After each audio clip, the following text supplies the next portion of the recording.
Gabe Cook here at Debate Kansas City as we continue our series, The Speeches of Policy Debate.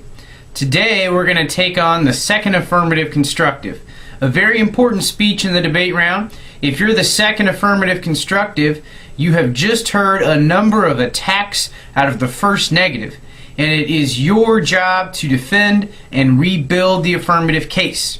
You want to make all of these attacks look insignificant, and you want to make the judge think that they still desperately need to vote for your plan in order to make the world a better place to live. I'm going to give you 5 steps for how to make an effective second affirmative constructive speech. We begin with step 1. Know the 1AC. Your partner will have spent 5 to 8 minutes reading the first affirmative constructive. Just like the first affirmative needs to know the 1AC, so do you. You need to know all the evidence in the case. You need to be able to cite it from memory. You need to know key statistics. And what that's going to help you do is when you try and refute arguments made by the first negative constructive, you can refer back to your case. You can say, well, you know what, our Jones evidence in 2003 answers this argument, and then explain why. The more you know your evidence, the more time it's going to save you, because instead of reading new evidence, you can refer to evidence that you've already read. And you sound really credible. If you can rattle off statistics and confidently explain your evidence, the judge is going to jack up your speaker points, which hopefully leads to a trophy. Alright, so that was step 1. Let's take a look at step 2. Now this happens before you get to the debate round. You need to look up and get to know key backup evidence. What you want to do is know points of weakness in your case.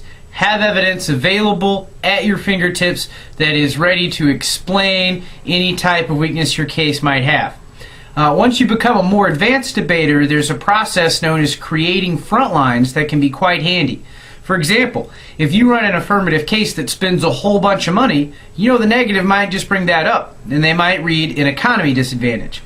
What you can do is, before the tournament, you can go and you can look at your evidence that says your case won't hurt the economy, or find all kinds of other arguments that answer the economy disadvantage, and you can pre-write it out so that when the other team stands up and reads their economy disadvantage, you go, you grab your front line, your work is already done, you've got materials to read for your speech. So you know the 1AC, and then you're also going to be looking for key backup evidence. Alright, what is step 3? Well, once the 1NC starts talking, that means you need to start flowing. Because step 3 is to flow the first negative constructive. Get down every point they make. Alright? Don't get distracted by doing other things or looking at your own files. Make sure that you write down every argument that the negative team makes. And here's why.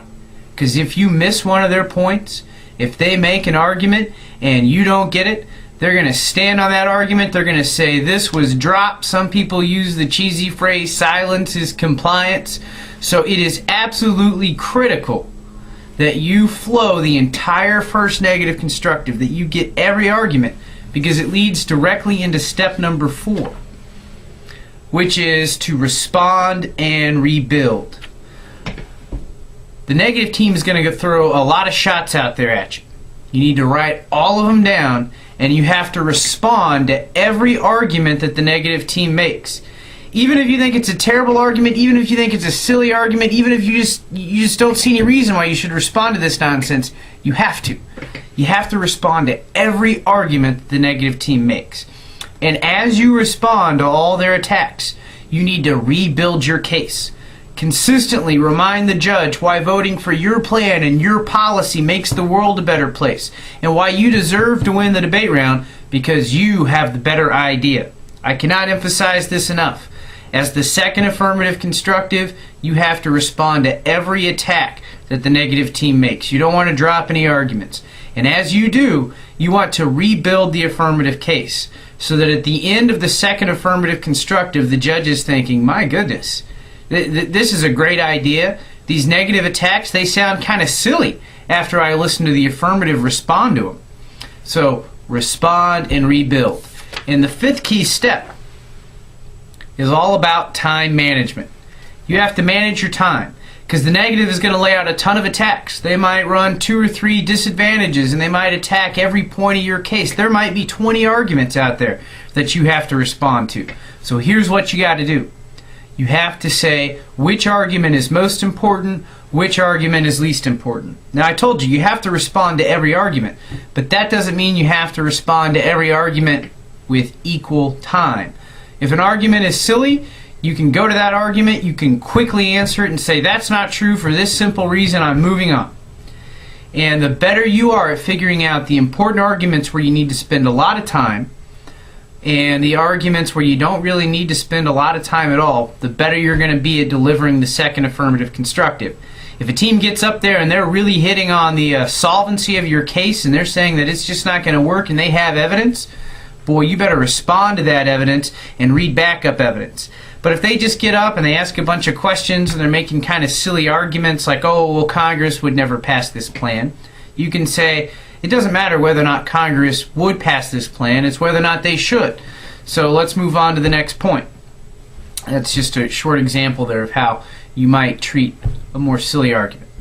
All right, so keep in mind those 5 steps in order to deliver effective second affirmative constructive. Step 1, know the 1AC.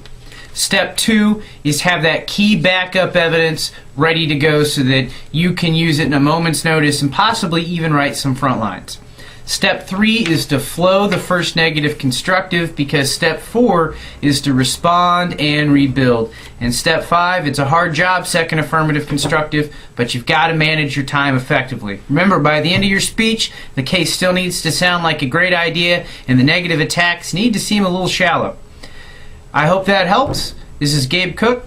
Take care.